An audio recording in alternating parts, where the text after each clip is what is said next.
Everyone, welcome to news morning. आपका और हमारा साथ है और आज हम अपना आगाज़ प्रोग्राम का आगाज़ जिस स्टोरी से करने जा रहे हैं, कोई अच्छा खुशगवार स्टोरी तो है नहीं है, क्रिकेट से मुतालिक है।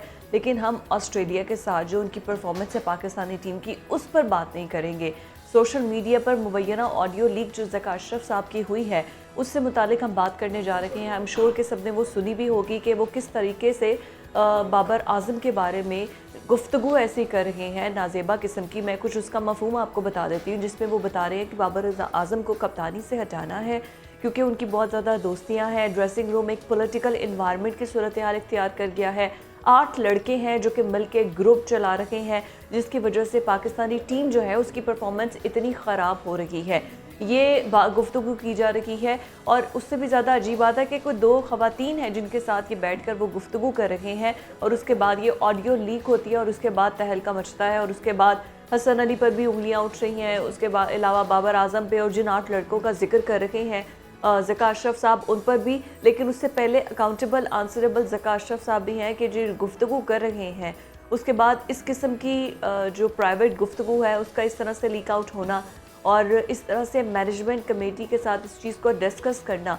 अगर आपके पास डिसीजन पावर है तो डिसीजन पावर का मतलब ये है कि जो इस तरह की प्राइवेट गुफ्तगू है ये कॉन्फिडेंशियल मैटर है, तो इसको इस तरीके से पब्लिकली नहीं डील किया जाना चाहिए है। और बाबर आज़म दुनिया के नंबर 1 बैट्समैन है। मोर देन 1000 डेज से ज़्यादा वो दुनिया में इस तरीके से और कोई भी इतनी देर तक आईसीसी की टॉप रैंकिंग में नंबर 1 बैट्समैन नहीं रहा है जो कि बाबर आज़म रहे हैं। फिर वो इतने सालों से आपकी कप्तानी करते रहे हैं पाकिस्तानी क्रिकेट टीम की। और उसके बाद अगर ग्रुप बंदी है भी तो आप चेयरमैन पीसीबी हैं, आपका काम था कि उस पॉलिटिकल इन्वायरमेंट को ब्रेक करना।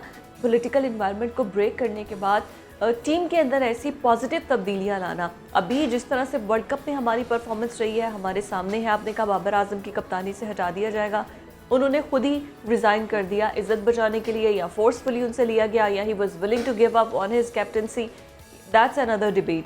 लेकिन बाबर आज़म को हटा दिया गया, शान मसूद को भेज दिया गया कि शान मसूद टेस्ट टीम की कप्तानी करें ऑस्ट्रेलिया में जाके। और ऑस्ट्रेलिया में जाके कप्तानी वो क्या कर रहे हैं कि हमारी पूरी टीम, पूरी की पूरी टीम, मतलब कि जिस हम इतने बड़े, मैं तो हैरान हूँ कि सरफराज इतना अच्छा परफॉर्म कर रहे थे डोमेस्टिक क्रिकेट में, और जब इंटरनेशनल क्रिकेट में उन्हें खेलने का मौका मिला वो भी परफॉर्म नहीं कर सके हैं और सारे के सारे 100 रन भी नहीं बना सके और आउट हो गए पहली इनिंग्स में। लेकिन उसके अलावा इस तरीके से ऑडियो लीक होना और फिर उसके बाद बाबर आज़म पर और ग्रुप बंदी और ये सब, आई डोंट नो दुनिया को हम पूरा क्या इमेज दिखा रहे हैं। चौधरी अशरफ साहब हमारे साथ स्पोर्ट्स जर्नलिस्ट मौजूद हैं, उनसे बात करते हैं। चौधरी साहब बहुत शुक्रिया। ये बताइएगा कि ये इस तरीके से ज़का अशरफ की ऑडियो लीक होना आई थिंक बाबर आज़म पे और ख़ुद उनके जो चेयरमैनशिप है उन पे बड़े सवालात उठ गए हैं। इट्स अ कॉन्फिडेंशियल मैटर, इस कॉन्फिडेंशियल मैटर की ऑडियो इस तरह से लीक आउट होना। जी बिल्कुल, ये इससे पहले तो हम देखते थे कि जो सियासतदानों उनकी वीडियोस या ऑडियोस लीक होती थी। अब इस मर्तबा जो चेयरमैन पीसीबी हैं उनकी ऑडियो लीक हुई है, तो ये बड़ा ही हैरानकुन अमर है। और पाकिस्तान क्रिकेट बोर्ड में कल हमने कोशिश भी की कि वहाँ पर मीडिया, उनके जो पीआरओ हैं उनसे भी बात की, तो जो आलिया रशीद हैं तो उन्होंने भी बताया कि ये समझ नहीं आ रही, हम भी तहकीकात कर रहे हैं कि ये कैसे हुआ। मैंने कहा जब आपका चेयरमैन पब्लिक में बैठकर, लोगों में बैठकर ऐसी बातें करेगा कि उसने पहले से ही फैसला कर लिया था बाबर आजम को हटाने का और उनके पास ऑप्शन मौजूद था, और उन्होंने उस गुफ्तगू में ये भी कहा कि मेरे पास दूसरा अल्टरनेट मौजूद था, मैंने फौरी कहा कि अब बाबर ये करेगा तो मैंने ये कर देना है। तो आप हाँ। एक बड़े खिलाड़ी के साथ आप ऐसे सलूक करेंगे तो फिर लाजमी बात है कि फिर आपकी वीडियोस भी लीक होगी, आपके जो अंदरूनी खाना पाकिस्तान क्रिकेट बोर्ड में खिचड़ी पक रही है वो भी उस सामने आएगी। तो ये तो बड़ा हैरानकुन अमर है अच्छा, ये कि 8 पाकिस्तान क्रिकेट लड़के, बोर्ड के चेयरमैन 8 जहां लड़कों बैठते की हैं। ग्रुप बंदी है। चौधरी साहब, ये कौन कौन है इसमें जिस पे ये ज़का अशरफ साहब उंगलियां उठा रहे हैं कि it's more like a political environment, 8 लड़कों का अपना ग्रुप बना हुआ है, नाम कुछ एग्जैक्ट पता चल सके? जी मैं आपको बताता हूँ कि ये जो इंजमामुल हक, जिस वजह से वो साया कंपनी जो थी ना, वो उसके वजह से इंज़मामुल हक ने कंपनी बनाई थी। उस कंपनी के तहत 8 प्लेयर्स उस कंपनी के साथ एडजस्ट थे, जिसमें बाबर आज़म थे, रिज़वान थे, इसे हसन अली थे, और ऐसे ही शहीन शाह अफरीदी और कोई 8 जो प्लेयर हैं वो उस कंपनी के साथ रजिस्टर्ड थे, और जब भी वो फैसला करते थे तो उसके मुताबिक वो अपने अपने उसको मामलात को चलाते थे। ये आपने देखा होगा कि पिछले लंबे अरसे से पाकिस्तान के साथ जो खिलाड़ी हैं यही खेलते आ रहे हैं, इनमें तब्दीली नहीं आ रही थी। आप जैसे ही आप कल T20 टीम का अनाउंसमेंट जब हुई तो उसमें आपने देखा बहुत सारे चेहरे तब्दील हो गए। एकदम से वो टीम में बहुत सारे नए खिलाड़ियों को शामिल कर दिया गया। बड़ा हैरानकुन अमर था जब हमने सवाल किया उसे चीफ सिलेक्टर से, वहाब रियाज से, कि वहाब भी क्या कर रहे हैं आप लोग? वो कह रहे थे हमने मुस्तकबिल का देख के अब हमने उसके तहत नए खिलाड़ियों को मौका दे रहे। मैंने कहा इसका मतलब है कि आप लोगों ने वो जो बाबर आजम के साथ एक 8 खिलाड़ियों के जुड़े हुए थे, आपने उनको तोड़ा है, बाबर आजम की कंपनी को तोड़ा है।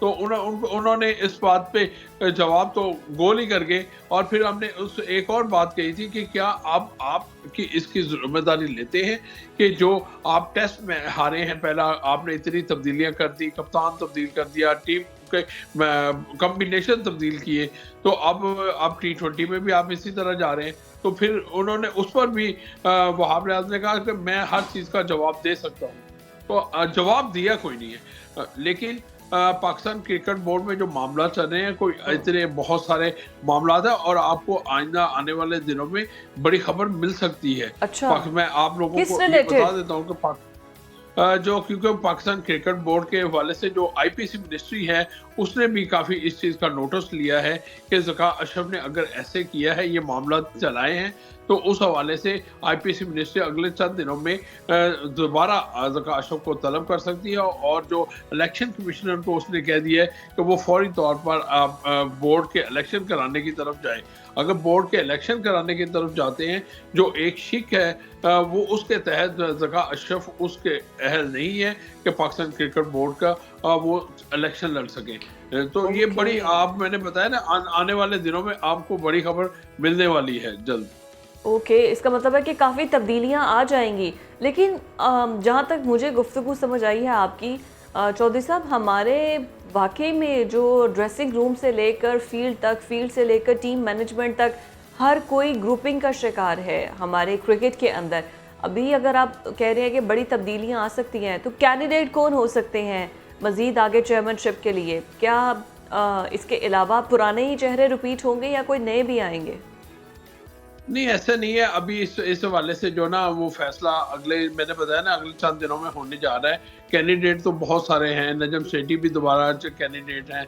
इसके अलावा जो पाकिस्तान टीम के जो मैनेजर इस वक्त गए हैं टीम के साथ ऑस्ट्रेलिया में हैं, नवीद अकरम चीमा, उनका नाम भी लिया जा रहा है कि शायद जो आगे हुकूमत या आईपीसी मिनिस्ट्री है उनको ही इसको बात को कह दे, क्योंकि वो एक बड़े ब्यूरोक्रेट रह चुके हैं। नवीद अकरम चीमा, उनका नाम भी है। इसी तरह जो वज़ीर आज़म पाकिस्तान है, उनकी जानिब से भी कोई ऐसी चीज़, नया नाम भी आ सकता है। ये ज़रूरी नहीं कि वो ज़का अशरफ को या किसी और को करे, वो उनकी जानिब से भी नया नाम आ सकता है, क्योंकि दोनों नामों की जो भेजे जाने हैं चेयरमैनशिप के लिए, वो वज़ीर आज़म की नॉमिनेशन होगा। लेकिन क्योंकि मौजूदा जो वज़ीर आज़म है, निगरान वज़ीर आज़म अनवारुल हक काकड़, तो वो अभी क्योंकि बड़ा फैसला कोई करने नहीं जा रहे, वो भी ये चाह रहे हैं कि इलेक्शन आए, इलेक्शन में जो हुकूमत जीते वो अपने चेयरमैन पीसीबी और मुख्तलिफ अदारों में अपने चेयरमैन लगाए। तो ये तो अब कहना कबल अज़ वक्त है कि वज़ीर आज़म की जानिब से कोई 2 नाम आएंगे, लेकिन ये फैसला हो चुका हुआ है कि पाकिस्तान क्रिकेट बोर्ड के जो इंतखाबात हैं वो जल्द से जल्द करा दिए जाए, ताकि क्रिकेट के मामलात में बेहतरी आ सके। क्योंकि इस जो निगरान सेटअप है, यानी कि ये जो मैनेजमेंट कमेटी है, इसके तहत तो लंबे लॉन्ग टर्म कोई फैसले नहीं लिए जा सकते, और ना कोई आपके साथ जुड़कर काम करने के लिए जा रहा है। आपने ना तजर्बाकार मोहम्मद हफीज़ को डायरेक्टर टीम बना दिया, उसके बाद कौन सा तजर्बा था कि आपने उसको एक इतनी बड़ी post they the director team की। तो वो ये बड़े हैरानकुन है। चीफ सिलेक्टर वहाब रियाज इससे पहले कभी भी सिलेक्शन कमेटी में का हिस्सा नहीं रहे, और आपने उनको सिलेक्शन कमेटी का सरबराह बना दिया। फिर उसके बाद जो 92 के बाद के जो क्रिकेटर हैं, 97-6 के बाद के क्रिकेटर हैं, उनको अब मौका दिया जा रहा है कि उनको लाया जा रहा है, लेकिन उनका एक्सपीरियंस इस फील्ड में उतना नहीं है, क्योंकि यूनुस खान आपके साथ काम करने के लिए तैयार नहीं है, आपके साथ शोएब अख्तर काम करने के लिए तैयार नहीं है। तो ये बड़ा गंभीर मसला बना हुआ है कि पाकिस्तान क्रिकेट बोर्ड में ऐसे लोग आए जो काम करें और क्रिकेट की बेहतरी कर सकें। अच्छा, बड़ा अनफॉर्चुनेट है, हमारे जो पुराने अच्छे क्रिकेटर्स हैं, आप उनको भी देखिए चौधरी साहब के, वो भी अगर शोएब अख्तर का अगर आपने नाम लिया है या शाहिद आफरीदी का नाम लिया है, वो भी अगर आएंगे तो it's going to be a polluted environment. क्यों? क्योंकि वो भी एक ग्रुप बंदी के ज़रिए ही आएंगे, उनकी अपनी एक अलग लॉबी होगी। इलेक्शंस हो, बोर्ड एक फ्रेश मैंडेट के साथ आए, उसके बाद जो भी सिलेक्ट होकर आए, उसके बाद वो अपनी पॉलिसीज़ लेकर आए। लॉबी हर किसी को चाहिए होती है, लेकिन अभी जो तब्दीलियों की आप बात कर रहे हैं, उस तब्दीलियों के बाद भी हमारी टीम की परफॉर्मेंस बेहतर हो सकती है। या जिस तरह आप सियासत की बात कर रहे हैं, वर्ल्ड कप की परफॉर्मेंस भी इसी सियासत की वजह से ख़राब थी, और अभी ऑस्ट्रेलिया के सामने जो हमारी परफॉर्मेंस है वो भी क्या इसी सियासत की वजह से ख़राब है? सबसे पहले तो जब तक बोर्ड में इस्तेहकाम नहीं आएगा, टीम की परफॉर्मेंस कभी बेहतर नहीं होगी, क्योंकि खिलाड़ियों को पता है कि ये चेयरमैन ने रहना है या नहीं रहना, या मैनेजमेंट तब्दील हो जाएगी, कोई सिलेक्शन कमेटी तब्दील हो जाएगी, कोचिंग स्टाफ तब्दील हो जाता है आए रोज। बताया कि सबसे पहले बोर्ड को मुस्तहकम करना पड़ेगा। आपको बोर्ड में जो लॉन्ग टर्म, या आपको ऐसी है 3 साल के लिए आप चेयरमैन लगाते हैं, तो ऐसा चेयरमैन लगाए जो अच्छी और मजबूत टीम के साथ हो, क्योंकि ये जो क्रिकेटर्स भी है ना, बड़े क्रिकेटर्स नाम है, ये शॉर्ट टर्म की या 3 माह की मैनेजमेंट कमेटी के साथ काम करने के लिए तैयार नहीं है।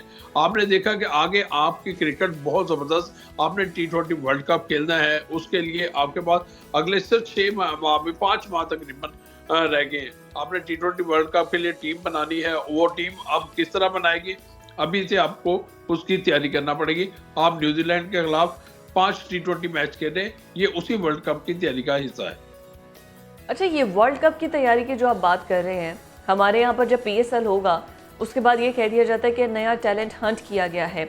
PSL के फ्रेंचाइजर्स डायरेक्टली इन्वॉल्व होते हैं टीम के अंदर, और फिर उसके साथ साथ टीम मैनेजमेंट के अंदर भी इन्फ्लुएंसर जो हैं वो इन्वॉल्व होते हैं, उसकी वजह से भी इन्वायरमेंट ख़राब होता है।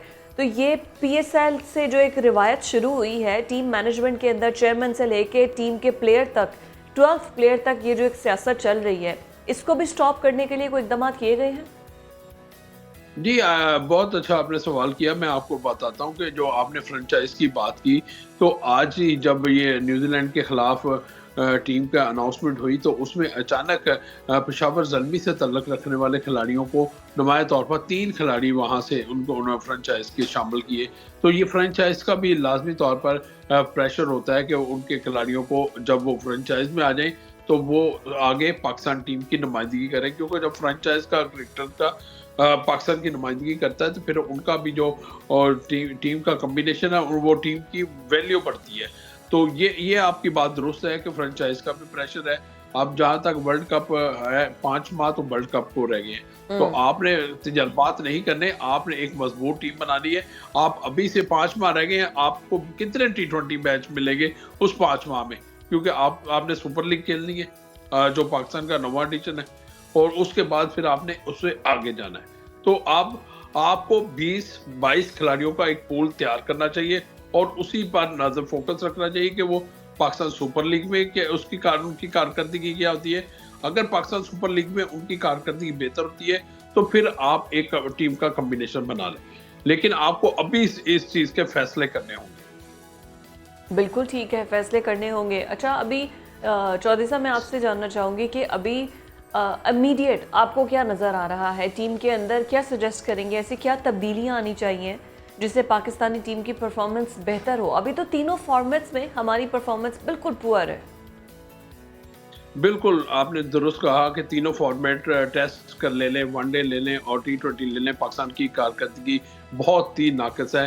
अभी ऑस्ट्रेलिया के खिलाफ हम जिस तरह फर्स्ट टेस्ट में 360 रन से हम हारे हैं, और अब हमने मेलबर्न में टेस्ट खेलना है, और उसके लिए भी ऑस्ट्रेलिया ने तो बहुत मजबूत स्क्वाड है अपने होम ग्राउंड पर। ऑस्ट्रेलिया में कभी भी हम अच्छी क्रिकेट नहीं खेले, और वहाँ पर भी अब खतरात जो हैं वो बादल मंडला रहे हैं कि अब मेलबर्न में भी हमें अगर शिकस्त होती है, वहाँ पर टीम परफॉर्म नहीं करती, तो ये तो पाकिस्तान टीम का ग्राफ नीचे से नीचे जाएगा, क्योंकि आपका ग्राफ उस वक्त ऊपर आता है जब आप कामयाबी हासिल करते हैं, और उस कामयाबी के लिए आपको अच्छा परफॉर्म करना। तो मौजूदा वक्त में तो मुझे कोई ऐसा प्लेयर नहीं दिखाई देता कि वो ऑस्ट्रेलिया की इस सीरीज में उसका मुकाबला कर सके।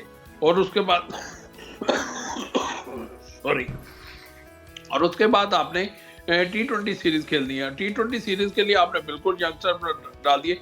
जब टीम शिकस्तें खाती है तो प्लेयर्स का मोराल बहुत डाउन हो जाता है। उसको अप करने के लिए आपको मुसलसल 3-4 सीरीज ऐसी खेलनी होगी कि जहां पर वो आप जीत कर आप आगे जा सके। तो अगर आप शिकस्तों के साथ आगे जाएंगे तो ये बड़ा अलार्मिंग सूरत हाल हो जाएगी। पाकिस्तान क्रिकेट के अगले जो मामला है ये मुझे दिखाई नहीं दे रहे कि अच्छे तरीके का आपको कामयाबियां समेट कर दें।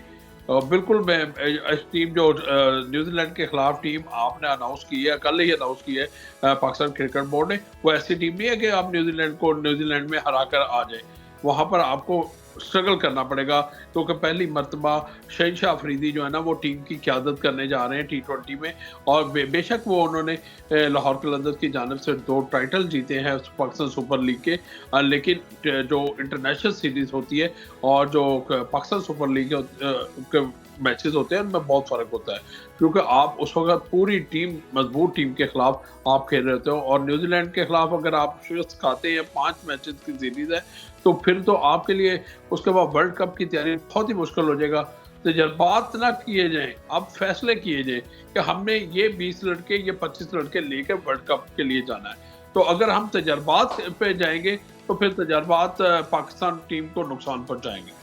एग्जैक्टली और तजुर्बात की बुनियाद पर तो हम चल रहे हैं। चौधरी साहब, आपने बड़ा अच्छा एनालाइज किया है कि इस वक्त टीम की हमारी जो परफॉर्मेंस है और उसके बाद किस किस्म के हम डिसीजंस बना रहे हैं। असल में अब जो भी डिसीजन हम लेंगे उसके कॉन्सिक्वेंसेस ही हमें बर्दाश्त करने होंगे, और जो भी टीम मैनेजमेंट या जो भी टीम कॉम्बिनेशन के साथ हम मैदान में उतरेंगे वो कॉम्बिनेशन ही बताता है कि फ़ैसला कितना दुरुस्त और कितना गलत साबित हुआ है। लास्टली मैं आपसे जानना चाहूँगी कि ज़का अशरफ के जो ऑडियो लीक है, हमारे बायलॉज क्या कहते हैं क्रिकेट के अंदर, PCB के अंदर, कि क्या उन पर कोई इन्वेस्टिगेशन, क्या उनके ऊपर कोई इंक्वायरी हो सकती है, या कोई इलेक्शन कमीशन की जानिब से भी आप कह रहे थे, और फिर इलेक्शंस के हवाले से कह रहे थे, फ्रेश बोर्ड के हवाले से कह रहे थे, बट मुबैना ऑडियो लीक होने पर कोई इन्वेस्टिगेशन की जा सकती है? बायलॉज क्या कहते हैं? जी, पाकिस्तान क्रिकेट बोर्ड तो इस हवाले से तहकीकात कर रहा है कि वो चेयरमैन, वैसे ये बात आपको फिर मैं बता दूं कि पाकिस्तान क्रिकेट बोर्ड के चेयरमैन जो है ना ज़का अशरफ, वो बड़े इस मामले में सादा है। जहां बैठते हैं वो खुल के बात करते हैं और हकायक को वो बता देते हैं।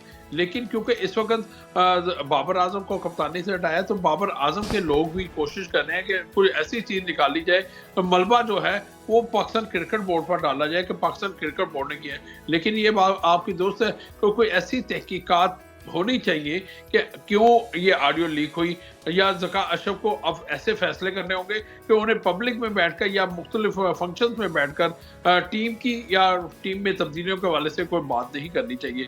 पाकिस्तान क्रिकेट बोर्ड तो अपनी तरफ से कोशिश कर रहा है, और पता भी चल गया होगा अभी तक पाकिस्तान क्रिकेट बोर्ड में कि किन लोगों के साथ बैठकर उन्होंने बात की थी और वो कौन लोग हैं जिन्होंने उनकी ऑडियो को लीक किया है। हाँ, फौरी तौर पर पता चल भी गया होगा, इन्वेस्टिगेशन लॉन्च हो भी जाएगी। बहुत शुक्रिया, चौधरी अशरफ साहब हमारे साथ मौजूद थे। और जो ज़का अशरफ साहब की जो मुबैना ऑडियो लीक हुई है, उसके बाद लेट्स सी कि अब पाकिस्तान क्रिकेट बोर्ड क्या करता है, क्योंकि एक तो मुल्क के अंदर भी बदनामी है और फिर इंटरनेशनली, क्योंकि क्रिकेट लवर्स पूरी दुनिया में मौजूद हैं और पाकिस्तान को इतनी हल्की टीम नहीं है, बाबर आजम को इतने छोटे कप्तान नहीं है कि कुछ हो जाए तो पता ना चले। ICC भी इन्वॉल्व हो सकता है कि इस किस्म की हरकतें क्यों की जा रही हैं, और फिर हमारी जो एक इंटेग्रिटी है उस पर बात आएगी कि PCB के अंदर क्या ये सब कुछ हो रहा है, ज़बरदस्ती पॉलिटिकल सिचुएशन बनाई जा रही है, या इस्तीफ़े लिए जा रहे हैं, या अपने ही एक ग्रुप लेकर खिलाड़ी चल रहे हैं जिसकी वजह से पाकिस्तान की परफॉर्मेंस इतनी बुरी है। हमें जाना है ब्रेक पर, स्टे विद अस।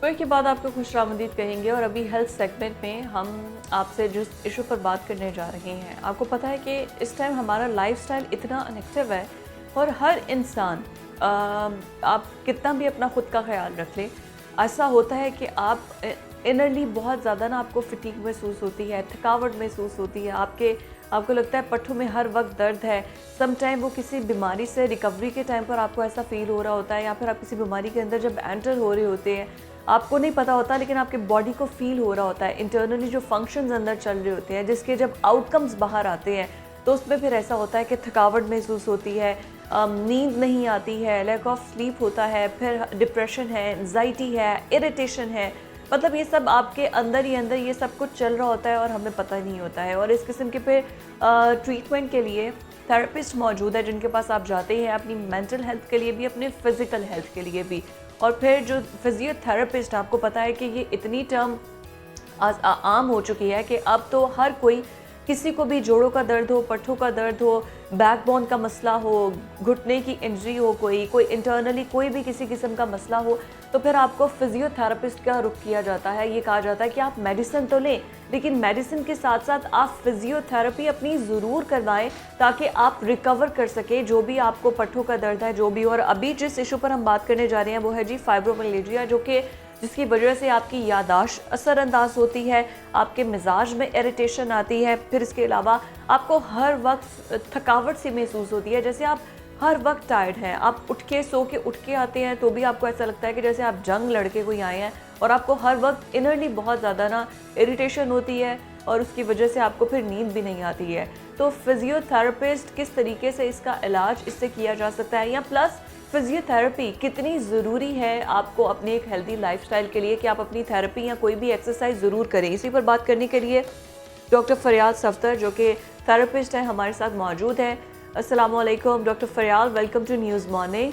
मैं आपसे जानना चाहूँगी कि सबसे पहले टॉपिक पर जाने से पहले, फिजियोथेरेपी ये आम टर्म हम इतना ज़्यादा यूज़ करते हैं, बड़ा कॉमन है कि आपको कोई भी ट्रीटमेंट करवाना है, मेडिकेशन के साथ साथ डॉक्टर्स हमेशा रिकमेंड करते हैं कि आप अपनी फिजियोथेरेपी भी करवाएं डेली जाके थेरेपिस्ट के पास, तो भी आपके मसल्स रिकवर करेंगे। और स्पेशली बैकबोन के लिए, या जो भी पेशेंट्स ऐसे होते हैं जिनको जोड़ों का मसला होता है, उनके लिए कितना ज़्यादा ज़रूरी है एक फिजियोथेरेपिस्ट के साथ प्रोफेशनली थेरेपी को लेकर चलना, और इसके रिजल्ट आपके बॉडी पर कितने जल्दी पता चलते हैं।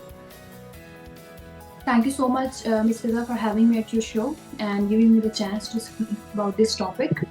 अच्छा, फिजियोथेरेपी एक हमारी इमर्जिंग फील्ड है जो हर एज ग्रुप के इंडिविजुअल के लिए एज एन पेशेंट बहुत ज़रूरी है। आजकल हमारा इतना लाइफस्टाइल सेडेंटरी हो चुका हुआ है, हमारी रूटीन इतनी फटीग्ड हो चुकी है कि हम सब के पास अपने लिए टाइम निकालने का वक्त नहीं है, हमारे पास एक्सरसाइज का वक्त नहीं है, हमारे पास अपने मसल्स को ऑन टोन लाने का वक्त नहीं है। तो ऐसी कंडीशन में जब मरीजों को जोड़ों का दर्द या मरीजों को पट्ठों का दर्द महसूस होता है, तो डॉक्टर्स इस चीज़ को प्रेफर करते हैं कि इन पेशेंट्स के लिए हम फिजियोथेरेपी रिकमेंड करें। फिजियोथेरेपी बेसिकली एक ऐसी फील्ड है जिसके अंदर हम डिफरेंट टेक्निक्स को यूज़ करते हुए पेशेंट की जो चीफ कंप्लेन होती है पेन, उस पेन को हम रिलीव करते हैं। Along with the medicine, जो फिजियोथेरेपी है, it works like a magic. Wow. हम इसमें डिफरेंट टेक्निक्स को यूज करते हुए पेशेंट्स के मसल्स को एक्टिवेट करते हैं, हम पेशेंट के मसल्स को ऑन टोन लेके आते हैं। तो ये जो एक इमर्जिंग फील्ड है जो आजकल जिसका स्कोप पाकिस्तान में भी आहिस्ता आहिस्ता बेहतर से बेहतर हो रहा है, तो ये मरीजों के लिए ऑन एन अदर फेज जहाँ पे मेडिसिन की हो, पेशेंट छोड़ चुका हुआ होता है, पेशेंट आपके पास आके ये कंप्लेन करता है कि जी दवाई लेता हूँ तो मुझे आराम महसूस होता है, जब मैं दवाई छोड़ देता हूँ तो मेरा दर्द दोबारा से शुरू हो जाता है। ऐसी कंडीशन में फिजियोथेरेपी अपने मिरेकल करना शुरू करती है। अच्छा, वैसे ये डॉक्टर फरियाल इतनी अच्छी बात है कि आप वैसे भी मामूल के मुताबिक एक्सरसाइज करें, आपकी बॉडी एक्टिव रहती है, आपके मसल जो है वो मूव करते रहते हैं, जिसकी वजह से शायद मुझे लगता है कि एक एज में जाके, सर्टन एज में जाके तो आपको ये सब फेस करना ही पड़ेगा। लेकिन आजकल बहुत अर्ली स्टेजेस में ऐसा हो गया है, even when you are in your late 30s आपको जोड़ों के दर्द स्टार्ट हो जाते हैं। इसका बेसिकली आप क्या समझती हैं कि मसला शुरू कहाँ से हो रहा है? हमारी डाइट की वजह से है, हमारे लाइफस्टाइल की वजह से है, हमारे लैक ऑफ स्लीप की वजह से है, हमारे एंजाइटी और डिप्रेशन की वजह से है? अच्छा, बेसिकली इस तरह से है मिस फिजा कि क्योंकि मैंने आपको पहले बताया कि हमारी सेडेंटरी लाइफस्टाइल है जिसके अंदर हमारा जो एक फिजिकल जो एक्टिविटीज़ हैं वो आहिस्ता आहिस्ता बहुत मिनिमाइज हो रही हैं। जो बेस्ट टेक्नोलॉजीज़ हैं उन्होंने हमारे काम को इतना आसान कर दिया है कि हमारा जो उसमें फिजिकल एक्टिविटी है वो कहीं ना कहीं कॉम्प्रोमाइज्ड हो रही है। तो कॉम्प्रोमाइज फिजिकल की वजह से हमारा मस्कुलर वीकनेस आ रही है। अलॉन्ग विद दैट, ये बड़ा अच्छा पॉइंट आपने बताया कि जो हमारा एक डाइट कॉम्प्रोमाइज आ रही है जिसमें हमें प्रॉपरली न्यूट्रिएंट्स नहीं मिल रहे हैं, वाइटामिन्स नहीं मिल रहे हैं, मसल्स को उनकी नरिशमेंट के लिए प्रॉपरली डाइट नहीं मिल रही है, तो कहीं ना कहीं मस्कुलर वीकनेस आती है। अब जब मस्कुलर वीकनेस आती है तो उसके साथ साथ फिर इस तरह की छोटी छोटी बीमारियां जन्म लेती हैं, जैसे मस्कुलर वीकनेस आ गई, फाइब्रोमाइल्जिया आ गया जो पट्टों की बीमारी है, जिसमें हमारे पास different trigger points, tender points कहीं ना कहीं इसके अंदर रूनुमा हो जाते हैं। अच्छा, ये मुझे ये बताइए कि अब जैसे पट्टों का दर्द है किसी को, उसको आप किस तरीके से, और फिजियोथेरेपी यूजुअली देखने में ये आता है कि आप करवाते रहें, आप ठीक रहते हैं, आपको थोड़ी बेहतरी फील होती है। जैसे ही आप 1 महीने या 2 महीने या 3 महीने तक कंटिन्यू कर रहे हैं, चौथे महीने से आपको अगेन पेन स्टार्ट हो जाएगी। ये पट्टों के जो फिजियोथेरेपिस्ट के पास जाते हैं, ये अक्सर वो पेशेंट्स ये कंप्लेन करते हैं। प्लस मैं जानना चाहूँगी कि पट्टों की बीमारी के अलावा आप जैसे जो थेरेपिस्ट हैं, ऐसे डॉक्टर्स जो कि आपको इनरली हील कर रहे होते हैं, अगर किसी को माइग्रेन का इशू है या अगर किसी को डिप्रेशन है, एंजाइटी है, जैसे ये फाइब्रोमिल्जिया की आप बात कर रहे हैं, इसमें नींद नहीं आती है, तो क्या इसको भी फिजियोथेरेपी के ज़रिए ट्रीट करते हैं? बिल्कुल। जो आपके ये क्वेश्चन का पहला पार्ट था जिसमें आपने पूछा कि फिजियोथेरेपी किस तरह से हेल्प कर सकती है अगर हमारा मस्कुलर वीकनेस होता है, तो इसमें हम डिफरेंट मसल की एक्सरसाइजेस करवाते हैं। बेसिकली वो स्ट्रेचिंग से ही शुरू होती है। जो आपके क्वेश्चन का दूसरा पार्ट था कि जिसमें फाइब्रोमाइल्जिया हो जाता है। फाइब्रोमाइल्जिया बेसिकली एक ऐसी हालत है जिसमें आपके जोड़ या आपके मसल्स या पट्टे मुतासर होते हैं। इसमें आपकी नींद भी डिस्टर्ब होती है। पेशेंट कंप्लेन करता है कि जी मुझे जिस्म में दर्द महसूस हो रहा है। दर्द की वजह से आहिस्ता आहिस्ता जो उसकी नींद है, पैटर्न डिस्टर्ब हो रहा होता है, उसके मजाज के डिफरेंट किस्म के मसाइल पैदा हो रहे होते हैं। अब इस कंडीशन में पेशेंट मेडिसिन ले लेके थक चुका हुआ होता है, जिससे उसको टेम्परेरी। आपने ये सवाल पूछा उसमें कि पेशेंट फिजियोथेरेपी करवाता रहता है तो उसको आराम महसूस होता है, फिजियोथेरेपी छोड़ता है तो उसके बाद पेशेंट को रीअकरेंस ऑफ पेन हो सकता है। इसमें जैसा कि आपकी फिजियोथेरेपी जब परफॉर्म की जाती है तो इसके इम्पैक्ट्स लेट आते हैं, बट वो देर तक रहते हैं। अलॉन्ग विद दैट, अगर आप मेडिसिन लेते हो तो उसका एक टाइम स्पैन होता है 5 घंटे का या 6 घंटे का। अलॉन्ग उसके साथ साथ आपको पेन रीअकर हो सकती है। फिजियोथेरेपी क्या करती है? फिजियोथेरेपी स्लो हीलिंग कराती है बट प्रोलॉन्ग इम्पैक्ट आता है उसका। इसके साथ साथ हम पेशेंट जो हमारे पास मरीज आते हैं उनकी फिजियोथेरेपी के साथ साथ हम उनको उनके लाइफस्टाइल को बेहतर करने के, पोस्चर को बेहतर करने के भी टेक्निक्स बताते हैं। अगर वो पोस्चरल गाइडलाइंस को फॉलो करते रहे तो कभी भी ये पेन वापस नहीं आता। मुझे इस फील्ड में 3.5 साल हो गए पेशेंट्स के साथ डीलिंग। अल्हम्दुलिल्लाह जितने भी हमारे पेशेंट्स या मेरे पास आते हैं पेशेंट्स, हम उनकी पेन मैनेजमेंट के साथ, फिजियोथेरेपी के साथ उनकी सेडेंटरी लाइफस्टाइल को मॉडिफाई करते हैं। उनके पोस्चरल गाइडलाइंस, उनके पोस्चर को, उनके डेली लाइफ की एक्टिविटीज को, जिसको हम रेंज ऑफ मोशन कहते हैं, बेहतर करते हैं, तो ये पेन कभी भी वापस नहीं होती। अच्छा, ये भी छोटी छोटी सी चीज़ें हैं ना कि हम लोग अभी, हमारा एक लाइफस्टाइल उतना हार्ड नहीं है जो पहले था। पहले हाथ से कपड़े धोते थे, अब मशीन्स आ चुकी हैं, वॉशिंग मशीन्स में आप ये सब करते हैं। आटा गूंदते थे, उससे भी आपके बॉडी के मसल्स काम करते थे। अब मेड्स हैं, वो ये उनका काम है। फिर आपने अगर सोना है तो आपको नरम मैट्रेस चाहिए है, हार्ड बेड पे आप लेटते नहीं है कि आपकी बैकबोन दुखेगी। अब जो वैसे फ्लशेस थे उसकी जगह कमोड आ चुके हैं कि मतलब पाँव पर बैठने के लिए आपके अब पट्टों में उतनी ताकत रही नहीं है।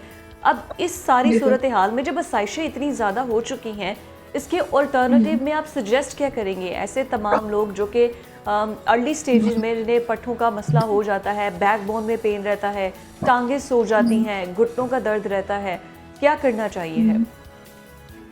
अच्छा, इसमें इस तरह से मिल रहा है कि हम as an physiotherapist, pain management rehab therapist ये चीज़ रिकमेंड करते हैं पेशेंट्स को कि आप सबसे पहले अपनी जो आपकी डाइट कॉम्प्रोमाइज्ड है उसको बेहतर करें। इसमें आप अपने आप को हाइड्रेट रख सकते हैं। आप अपने वाइटामिन्स की डेफिशिएंसी हो, जैसे आजकल कैल्शियम, विटामिन डी डेफिशिएंसी से जोड़ों का दर्द, पट्टों का दर्द आ रहा है, आप इनके सप्लीमेंट्स को एट द एज ऑफ 30 ही स्टार्ट कर लें, क्योंकि एट द एज ऑफ 30 आपकी सेल्स की degeneration step by step start हो जाती है। जो आफ्टर 40s या 50s वो एक अलग अलग लेवल पे पहुंच जाती है। तो आप एट द एज ऑफ 30 इस सप्लीमेंट स्टेशन को स्टार्ट कर दें। अब इसकी एक एग्जांपल ये है कि अगर आप एक डर्मेटोलॉजिस्ट के पास जाएं तो वो आपको at the age of 30 retinoids start करवा देती है। रेटिनॉइल्स का मकसद क्या होता है कि आपके जो सेल डेड हो चुके हैं स्किन के उनको हम री-नरिश करें। इसी तरह से एज एन फिजियोथेरेपी जब हम उनको सप्लीमेंट्स या मल्टीविटामिन या न्यूट्रिएंट्स रिकमेंड करते हैं तो ये उनकी जो एक डेफिशिएंसी स्टार्ट हो रही होती है उसको अर्ली स्टेज पे ही कंपनसेट कर दिया जाता है। दूसरी इसके अंदर बेसिक चीज़ ये है, आप अपने आप को हाइड्रेट रखें, आप एक्सरसाइज की तरफ आएँ। अगर आपके पास जैसे आजकल बहुत बिजी स्केड्यूल चल रहा है, वर्किंग आवर्स होते हैं, आपके पास टाइम नहीं होता, 10 मिनट 15 मिनट 20 मिनट आप वॉक के लिए निकाल लें, आप जॉगिंग के लिए निकाल लें, तो उससे भी आपका एक जो वार्म अप होता है बॉडी का, उससे भी आपको काफ़ी अच्छे इसके असरात मिलते हैं। थोड़ी बहुत एक्सरसाइज, थोड़ी बहुत एक्टिविटीज़ करने से असल में हम हमारी फिजिकल एक्टिविटीज़ नहीं है ना, पहले ऐसा हॉबी आप कोई ना कोई एक स्पोर्ट्स खेलते थे, बैडमिंटन होता था, क्रिकेट होता था, फुटबॉल होता था, अब ऐसा कुछ भी नहीं है। अब सिर्फ ये है कि आप बेड पर लेटो, नेटफ्लिक्स देखो, एंजॉय करो, या फिर सुबह उठ के आप ऑफिस आ जाओ और काम करो। बट मैं माइग्रेन के पेशेंट्स के लिए पूछना चाहूँगी कि आप उसको कैसे ट्रीट करते हैं? क्या बेड पर लिटा के सुला देते हैं? क्या माइग्रेन के पेशेंट्स के लिए क्या करते हैं? मिस फिजा, ये बड़ा ना इंटरेस्टिंग सवाल है जो आपने पूछा। इवन के माइग्रेन के सारे पेशेंट्स मेरे बड़े फेवरेट पेशेंट्स होते हैं। Oh my God, then I should come to you directly because I have this issue. Migraine itself कुछ भी नहीं है। फाइब्रोमाइल्जिया कंडीशन जो इसका जिक्र किया आपसे थोड़ी देर पहले, इसमें क्या होता है कि आपकी बॉडी के अंदर ट्रिगर पॉइंट्स या टेंडर पॉइंट्स बन जाते हैं, जिसमें डिहाइड्रेशन की वजह से सप्लीमेंटेशन डेफिशिएंसीज एक इसका साइड पैटर्न हो सकता है। अभी इसका पेट डायग्नोज या पेट इसका कोई ऐसा कंफर्मेशन नहीं आया कि ये बीमारी होती किस वजह से है। तो आपके जो सर्वाइकल रीजन है, जो आपकी गर्दन कान के निचले हिस्से से आपके कंधों तक आपका जो गर्दन का हिस्सा बनता है, इसके अंदर ट्रिगर पॉइंट्स या टेंडर पॉइंट्स बन जाते हैं। अब वही ट्रिगर पॉइंट्स और टेंडर पॉइंट्स आपकी सर्वाइकल सप्लाई को अफेक्ट करते हैं, कॉम्प्रोमाइज करते हैं, और आपके ब्रेन की तरफ, आपके सर्वाइकल टिश्यूज की तरफ प्रॉपरली ब्लड उन ट्रिगर या टेंडर पॉइंट्स की तरफ नहीं जा रहा होता, जिसकी वजह से आपके सर के जिस हिस्से में ब्लड सप्लाई कॉम्प्रोमाइज होती है वहाँ पे पेन स्टार्ट हो जाता है। तो हम कहते हैं कि जी ये माइग्रेन का पेन आ रहा है। इसके अंदर हम you are so right about that. I have the same issues जो कि नेक से स्टार्ट होता है और फिर आपके शोल्डर तक थोड़ा नीचे तक आता है और उसके बाद यहाँ से ट्रिगर करके पेन सर तक जाता है और फिर आपको लगता है कि माइग्रेन है और पूरी एक साइड जो है वो काम नहीं कर रही और दर्द कर रही है। बिल्कुल ऐसे ही है।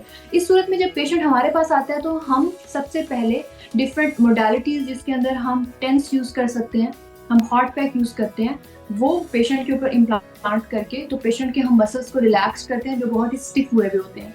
उसके बाद जो पेशेंट के सर्वाइकल के अंदर छोटी छोटी, जैसे हम एक लेमैन टर्मिनोलॉजी में आम जुबान में कहिए तो गिल्टियाँ बनी हुई होती हैं, उन गिल्टियों को हम तोड़ने के लिए भी दो तरीके इस्तेमाल करते हैं, जिसमें आजकल ऑक्यूपंक्चर नीडल्स का बड़ा ट्रेंड आया हुआ है, वो नीडल्स भी हम इस्तेमाल करते हैं। हाथ से भी डिफरेंट टेक्निक्स हैं उनको ब्रेक करने के लिए, बट ऑक्यूपंक्चर नीडल्स के बाद हम पेशेंट की सर्वाइकल स्ट्रेचिंग, सर्वाइकल मोबिलाइजेशंस करवाते हैं, जिससे पेशेंट को ऑन द स्पॉट हम 80% रिलीफ दिला के भेजते हैं और उसका माइग्रेन कभी भी रिएक्ट नहीं होता। Okay, wow, that is really nice. ये तो I think that's a blessing अगर तो इससे माइग्रेन ट्रिगर नहीं होता है, क्योंकि ये इतना दर्द, इतना पेनफुल होता है। ओह माय गॉड, मतलब जिनको होता है वही I can feel those people कि क्या पेन होता है। और डॉक्टर फयाल, अभी आई थिंक हमारे व्यूवर्स जितने भी हैं, आपकी बातों से उन्हें फ़ायदा तो बहुत ज़्यादा होगा, लेकिन अगर आम ज़बान में अगर मैं आऊँ ना, बिल्कुल टिपिकल जो घरों में हमारे बात हो रही होती है, उस सबसे पहले ये आती है मोहरों का मसला कि बैक पेन में इतना ज़्यादा, बैक बोन में इतना पेन है, मोहरों में गैप है, जिसकी वजह से बैठा नहीं जाता, लेटा नहीं जाता, चला नहीं जाता, टांगें सो जाती हैं। तो इनको इन आम ज़बान में क्या एक्सरसाइज हैं या कोई ऐसे टिप जो आप घर में अभी जो ऑडियंस सुन रही है उनको देना चाहें आप? मैं सबसे यही कहना चाहूँगी कि आप अपने आप को हाइड्रेट रखें, पानी का इस्तेमाल ज़्यादा से ज़्यादा रखें। पानी का इस्तेमाल ज़्यादा करेंगे तो आपके मसल्स जो हैं उनके स्पिंडल फाइबर्स के अंदर एक नरिशमेंट रहेगी। उसके साथ साथ आप अपनी डाइट को बेहतर रखें, विटामिन सी, कैल्शियम या विटामिन डी के सप्लीमेंट्स को at the early stage of 30s ही आप स्टार्ट कर लें। उसके साथ साथ आप जो है, अच्छा sorry to cut you in half, लेकिन क्या मल्टीविटामिन्स जो होते हैं आर दोज प्रोडक्टिव, क्योंकि इतनी किस्म के ब्रांड्स आ चुके हैं और समहाउ मेरी जब डॉक्टर से इंटरेक्शन होती है वो सब कहते हैं कि ये इन्होंने दुकानें खोली हुई हैं, जितना फ्रेश आपको मिनरल्स और वाइटामिन्स फूड से और फ्रेश वेजिटेबल से मिलेंगे ये सिर्फ कुछ भी नहीं है। तो क्या कोई स्पेसिफिक सिर्फ आप लेना चाहें तो विटामिन डी ले सकते हैं, या कैल्शियम के लिए आप एक स्पेसिफिक जो ब्रांड है उसको यूज़ कर सकते हैं, या फिर एक दिन में एक डेली डोज जो मल्टीविटामिन की कहा जाता है ये मैंडेटरी है कि बस आप वो खा लें तो आपका magnesium, calcium and all that stuff ये कवर हो जाएगा? अच्छा मिस फिजा, इसमें ना बेसिक प्रॉब्लम जो आता है, हमें पता नहीं होता कि हमने सप्लीमेंट दिन के किस हिस्से में लेना है। यस, सप्लीमेंट के डिफरेंट सॉल्ट्स होते हैं, हमें नहीं पता होता। हमारे पास अक्सर लोग इस तरह के आते हैं जो एक सप्लीमेंटेशन है या जिसमें विटामिन डी है वो उसका इंटेक दूध के साथ कर रहे होते हैं, मिल्क के साथ उसका इंटेक कर रहे होते हैं। तो हमें ये प्रॉपर गाइडलाइन ही नहीं है कि सप्लीमेंट दिन के किस हिस्से में लेना है और किस तरह से उसको डाइल्यूट करना है, या इसको ऑरली आप किस तरह से या उसको इंटेक कैसे कर सकते हैं। जो विटामिन डी और कैल्शियम सप्लीमेंट्स होते हैं इनका इस्तेमाल हम सिट्रस फ्रूट्स या सिट्रस जूस के साथ रखते हैं, जिसमें उनकी एब्जॉर्प्शन बहुत जल्दी होती है। जिस तरह से आपने कहा कि फ्रूट्स का इंटेक इसमें बिल्कुल होना चाहिए, फ्रूट्स का इंटेक बिल्कुल होना चाहिए। मतलब ऑरेंज जूस के साथ आप कैल्शियम डी ले सकते हैं, vitamin C and vitamin D का एक कॉम्बिनेशन कर सकते हैं। बिल्कुल कर सकते हैं। और दूसरा, हम लोग अक्सर खाने के बाद सप्लीमेंट्स ले रहे होते हैं। आपने कभी भी खाने के बाद सप्लीमेंट नहीं लेना होता। आपने दोपहर के खाने के बाद, रात के खाने से पहले, जब आपका स्टमक पार्शियल एम्प्टी होता है, तब आपने इसको सिट्रस फ्रूट के साथ लेना होता है। तब ये बहुत जल्दी एब्जॉर्ब होता है, इसका फायदा होता है। हम लोग अक्सर सोने से पहले विटामिन डी के टैबलेट्स ले रहे होते हैं, कैल्शियम के सप्लीमेंट्स ले रहे होते हैं, इसकी कोई एब्जॉर्प्शन नहीं होती, वो ऐसी जैसे आप चॉप खा रहे हैं। ऑलराइट, ये तो आपने बड़ा अच्छा किया, बड़ा कॉन्सेप्ट क्लियर कर दिया है। Thank you so much. Doctor फ़याल सफ्तर हमारे साथ मौजूद थी और this is what it is. अगर आप लोगों को अपनी सेहत से प्यार है या आप चाहते हैं कि आप हेल्दी रहें, एक्टिव लाइफस्टाइल रहे आपका, तो थोड़ा सा नॉलेज अगर हो ना आपके पास तो फिर बड़ा ही अच्छे से आप अपनी सेहत को लेकर चलते हैं। लेकिन for that you have to read, you have to go for a qualified doctor जो कि आपको अच्छे से गाइड कर सके। ब्रेक के बाद वापस आते हैं। सर्दियों के आगाज़ से ही होता ऐसे है कि हम लोग जो हमारी डाइट होती है, जो गर्मियों में हम ले रहे होते हैं, that is entirely opposite, entirely different. और सर्दियों में आकर ड्राई फ्रूट्स हम बहुत ज़्यादा खा रहे होते हैं, गर्म खुराक बहुत ज़्यादा ले रहे होते हैं, सूप का इंटेक, फ़िश का इंटेक बहुत ज़्यादा हो जाता है, फिर पिस्ता, अखरोट, बादाम और कैशू नट्स ये लेते हैं, जिसकी वजह से हमारे अंदर जो है ना, हमारे स्टमक के अंदर सर्दी बर्दाश्त करने के लिए ये सब चीज़ें तो ज़रूरी हैं। लेकिन होता यह है कि हम पानी का इंटेक बहुत कम कर देते हैं। एक तो ये है कि इससे ड्राइनेस होती है अंदर, ये जो खुश्क खांसी भी बहुत ज़्यादा होती है। इसकी भी एक वजह यह है कि ये ड्राई फ्रूट्स और गर्म किस्म की खुराकें खा के, खुश्क किस्म की खुराकें खा के अंदर ड्राइनेस हो जाती है, डिहाइड्रेशन हो जाती है। और आपको पता है कि इंसानी जिस्म बना ही 70% पानी से है और 8 गिलास रोज़ाना पानी के पीना बहुत ज़्यादा ज़रूरी है आपके पूरे बॉडी स्ट्रक्चर को चलाने के लिए। वो पानी का इंटेक गर्मियों में 8 से 12 तक होता है गिलास, और सर्दियों में आकर वो हम लोग 4 गिलास नहीं पीते हैं, जिसकी वजह से इतनी ज़्यादा आपको एलर्जीज़ होती हैं और सबसे ज़्यादा गुर्दों का मसला बहुत ज़्यादा होता है। क्योंकि आप जितना पानी पीते हैं, अल्लाह की तरफ से ऑटोमेटिकली आपकी किडनीज रिफ़ाइन होती रहती हैं, अंदर से साफ़ होती रहती हैं। लेकिन जब आप पानी बहुत ज़्यादा कम कर देते हैं, इसकी वजह से गुर्दों का मसला बहुत ज़्यादा होता है। और प्लस बहुत से ऐसे आपको लोग नज़र आएंगे जो गुर्दे में पथरी है, जिसकी वजह से बहुत ज़्यादा परेशान हैं। इसी पर बात करने के लिए हमारे साथ डॉक्टर अली सकलैन साहब मौजूद हैं, उनको प्रोग्राम में वेलकम करते हैं। डॉक्टर साहब, welcome to news morning, thank you so much. वो तमाम लोग जो इस वक्त आपको देख रहे हैं, मैं चाहूँगी कि उनके लिए आसानी से पहले तो हम ये बात कर लें कि हमारे यहाँ पर एक बहुत ज़्यादा कॉन्सेप्ट है कि हम लोग ड्राई फ्रूट्स भी ले रहे हैं, गर्म खुराकें भी खा रहे हैं, लेकिन सर्दियों में पानी का इंटेक बहुत ज़्यादा कम कर देते हैं। कितना ज़रूरी है? और जैसे कहते हैं कि 8 गिलास रोज़ाना पानी के एक ह्यूमन बॉडी को चाहिए है, क्या आप विंटर्स में भी 8 गिलास आपको रोज़ाना पीने चाहिए हैं? बहुत शुक्रिया BNN न्यूज़ का कि उन्होंने आज मुझे इनवाइट किया है इस इम्पॉर्टेंट टॉपिक के ऊपर बात करने के लिए।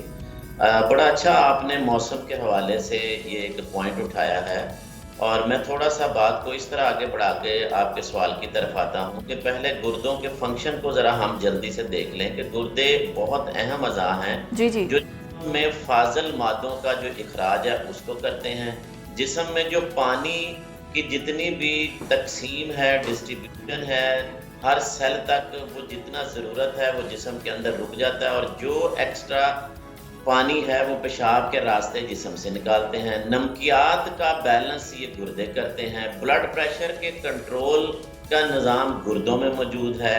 खून बनाने में गुर्दों का अमल दखल है। आपका जो विटामिन डी जो हड्डियों के मुतल्लिका है उसका जो सिंथेसिस यानी कि है वो भी गुर्दों के मुतल्लिका है। तो आप ये देख लें कि ये ऑर्गन कितने अहमियत के हामिल हैं। तकरीबन सारे हिस्सों का निज़ाम मुतासर होता है। अब आज जो बात है, जो सवाल है वो पानी के हवाले से है कि चूंकि सारा निज़ाम जो बैलेंस करना है वो गुर्दों का काम है। यकीनन सर्दियों में जो प्यास की तलब है मौसम के हवाले से वो कम हो जाती है, क्योंकि इस सर्द मौसम में हमें कोई स्वेटिंग नहीं होती, जिसकी वजह से हमारी जो तलब है वो कम रहती है।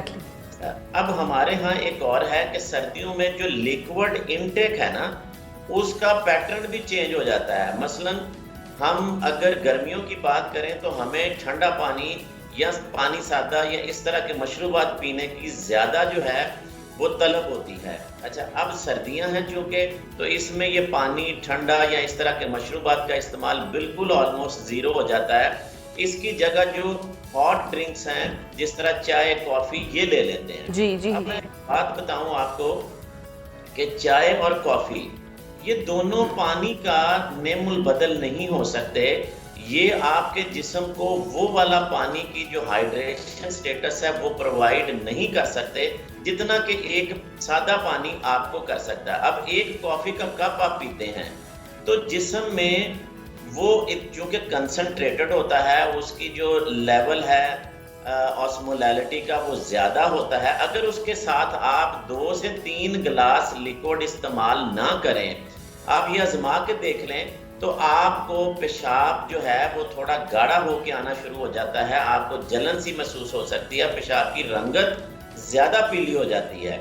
इसलिए आजकल के मौसम में 4 से 6 गिलास का इस्तेमाल यानी कि 1 लीटर से 1.5 लीटर तक का लिक्विड हर सूरत हमें इस्तेमाल करना चाहिए, ताकि हमारा जो यूरिनेशन है, जो गुर्दों का फिल्टर प्रोसेस है, जहाँ पे पानी जाएगा वो वहाँ पे जाकर पेशाब बनाएगा, वहाँ पे फिर ये सारे जितने मैंने फंक्शन गिनवाए थे इनका बैलेंस होगा, और जो चीज़ें ज्यादती में हैं वो जिस्म से पेशाब की सूरत में खारिज हो जाएंगी। अगर हम ये हाइड्रेशन स्टेटस का ख्याल नहीं रखेंगे तो जिस तरह आपने बताया कि आप ड्राई फ्रूट्स भी ले रहे हैं, आप कॉफ़ी भी पी रहे हैं, आप चाय भी पी रहे हैं, लेकिन साथ पानी का इस्तेमाल नहीं है, तो लाजमी तौर पर जो हमारा पेशाब है उसकी जो टोटल सारी समझ लें कि जो उसकी कंसंट्रेशन है वो सारी चेंज हो जाती है, जिसकी वजह से आपको जिस्म में, बॉडी में डिहाइड्रेशन, और ख़ास तौर पर आपने अपने इंट्रोडक्शन में जो बात की है ना किडनी स्टोन के हवाले से, जी। अगर आपकी बॉडी में डिहाइड्रेशन रहेगी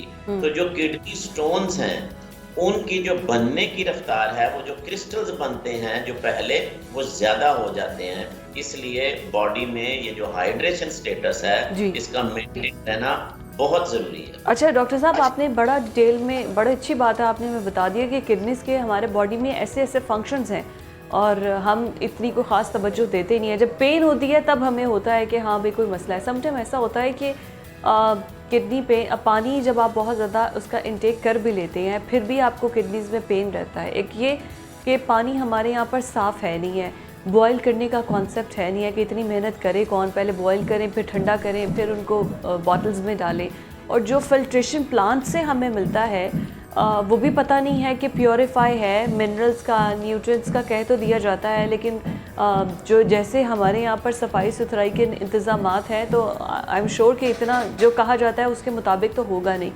तो वैसे सही तरीका क्या है? आपने कहा सर्दियों में तो एटलीस्ट आपको 1 से 1.5 लीटर पानी पीना चाहिए है।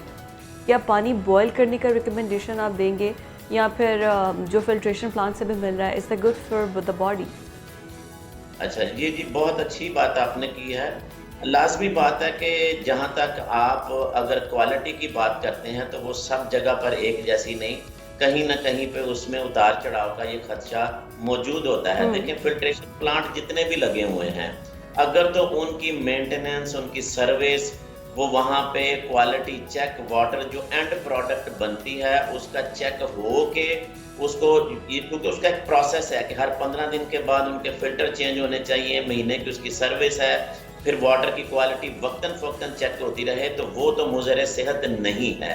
लेकिन अगर आपने फिल्ट्रेशन प्लांट लगा दिए हैं लेकिन बाद में उसकी कोई मेंटेनेंस नहीं है, कि उसके फिल्टर ही नहीं चेंज हो रहे, उसकी सर्विस ही नहीं हो रही, जो वाटर उसका प्रोड्यूस होके जो कि लोग जहां से पानी भर रहे हैं उसकी क्वालिटी का चेक नहीं है, तो वहां पे थोड़ा सा इस बात का खदशा जरूर मौजूद है कि पता नहीं वो हमारी सेहत के लिए बेहतर वाटर होगा भी नहीं होगा। सबसे जो आसान और सस्ता और अच्छा तरीका मैं समझता हूँ, आज भी वो ओल्ड इज गोल्ड वाली बात है कि आप पानी को बॉयल कर लें, बॉयल वाटर आप सेव कर लें और उसको घर में इस्तेमाल करें। इवन जो कि ये बड़े फिल्ट्रेशन प्लांट्स लगे हुए हैं जहां से बहुत सारे लोग पानी लाते हैं, अगर उसमें कहीं खदशा इस बात का मौजूद है, वो हालात वहां से पता चल जाते हैं कि लोकल उसकी मेंटेनेंस के क्या हालात हैं, तो आप जाए कि उसको एक रिस्क लेने के जो कि आपकी सेहत के साथ खराबी कर सकता है, आप घर में आकर उसको बॉयल कर लें। ना भी हो तो वैसे भी आप पानी बॉयल करके इस्तेमाल करें तो वो सबसे अच्छी बात है और उसकी क्वालिटी कदरे बेहतर होगी। जहाँ पे शक वाली बात है उससे, अगर फिल्ट्रेशन प्लांट आपके ठीक काम कर रहे हैं, मेंटेन हो रहे हैं। अच्छा, वैसा होता है कि पानी बॉयल करने से भी आपको नीचे लिटरली वो डस्ट पार्टिकल्स, वो वाइट कलर की एक तय पता चलता है कि कितना ज़्यादा गंद इस पानी के अंदर मौजूद था। जी जी बिल्कुल ऐसा ही है, इसीलिए तो बॉयल करके जब आप ये सारी चीज़ें वो निकाल देते हैं, फिल्टर हो जाती हैं, फिर यह कि कुछ ऐसे जर्म जो एक हाई बॉइलिंग पॉइंट पे भी मर जाते हैं। तो बॉयल वाटर, आपको पता है जब फिल्ट्रेशन प्लांट्स होते ही नहीं थे तो दुनिया पूरी जो है वो बॉयल वाटर ही इस्तेमाल करती थी। बिल्कुल ऐसा ही है। दूसरा मैं यहाँ सिर्फ नाजरीन के लिए एक बात जरूर करना चाहूँ कि जो बहुत ज्यादा ठंडे पानी का इस्तेमाल है ना, ये आपकी सेहत के लिए नुकसानदेह है।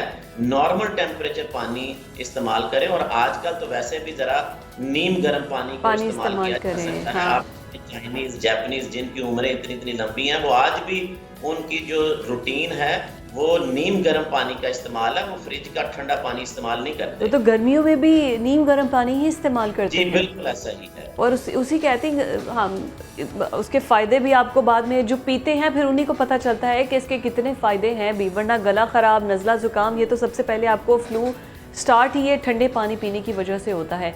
अच्छा, ये जी जी ये है, सॉरी आपकी बात काट रहा हूँ, कि हमारी जो खानों की रेसिपी है ना, अगर आप ये चेक करें तो हम बहुत ज़्यादा फ्राइड चीज़ें, ऑयल और घी वाली चीज़ें, हमारे खाने पकवान इस तरह बनते हैं। अब हम सालन या वो चीज़ फ्राइड ऑयल वाली चीज़ें गरम खाकर उसके ऊपर हम ठंडा यख पानी पीते हैं, तो किसी सूरत में मेडिकल साइंस के हवाले से ये चीज़ सेहत के लिए अच्छी बात नहीं है। बिल्कुल ठीक है। अच्छा डॉक्टर साहब, बड़ा अच्छा आपने इस मसले को हाईलाइट कर दिया। मैं पानी की तरफ ही आऊँगी कि आप बोल रहे हैं कि जो कॉफ़ी या फिर आपका जो चाय है वो पानी का नेमुल बदल नहीं है, लेकिन उसके ऑल्टरनेटिव पे हम जूस की तरफ चले जाते हैं, हम फिज़ी ड्रिंक्स की तरफ चले जाते हैं और ये कहकर दिल को तसल्ली देते हैं ये भी पानी है ना, बना तो पानी से ही है ना, तो क्या ये भी ठीक है, पानी का ऑल्टरनेटिव है? जी मैं आपको यहाँ पे बता दूं कि थोड़ा सा हमें इस चीज़ को बड़ा क्लियरली समझ, जूस की जब हम बात करते हैं तो जूस कतई तौर पर जो कि पैक्ड जूस है वो नहीं होता, क्योंकि उसमें प्रिजर्वेटिव्स, उसमें शुगर कंटेंट, उसमें बाकी सारी चीज़ों की एडिंग बहुत ज़्यादा होती हैं। इसी तरह आपने फिजी ड्रिंक्स, सॉफ्ट ड्रिंक्स बाकी की बात की है, ये मोर मेरी नज़र में कंसंट्रेटेड फ्लूइड्स हैं जो कि डेंजरस और हेल्थ के लिए किसी भी सूरत में कोई बहुत अच्छा नहीं है। जूस की बात जब हम करते हैं तो वो फ्रेश जूस है और जूस की जब आप बनाएं तो नाजरीन बराए मेहरबानी एक चीज जहन में रखें, हम फ्रेश जूस निकाल के उसमें 2 चम्मच चीनी के डाल देते हैं वो जो आप शुगर उसमें ऐड करके कैलोरीज ऐड कर देते हैं। कसम से बिल्कुल सही आपने बोला है। अगर आप शेक बना रहे हैं तो बजाय के नेचुरल मिल्क और उसके अंदर फ्रूट ऐड करें, आप 2 चम्मच चीनी के ऐड कर देते हैं। अगर आप कोई गाजर का 1 किलो का जूस बना रहे हैं उसमें चीनी ऐड कर देते हैं। माजरत के साथ ये बात बताऊं कि जितने भी आप बाजार से भी जब आप फ्रेश जूस लेते हैं मुख्तलिफ स्पॉट से, तो वो उनमें उनकी एक रूटीन है कि वो चीनी मिक्स करते हैं। जी।